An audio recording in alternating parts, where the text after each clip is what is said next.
আপনি এখানে বলেন, আম্মু যেটা পড়া সেটা পড়েন। হাতি। ওকে তাহলে বলেন টাইগার। বাতি।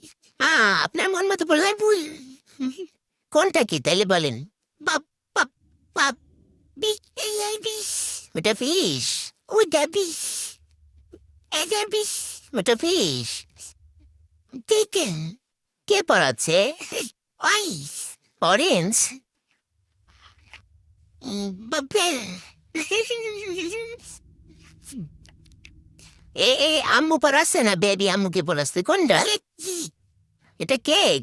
তা আম্মু পড়ায় আপনি পড়েন? ওরে বাবা যে টুটুস। Noodles. But rice. Boiled rice. Buy fish. ওরে বাবা এটা ফিশ। জাতি ফিশ চলে গেল কোথার থেকে?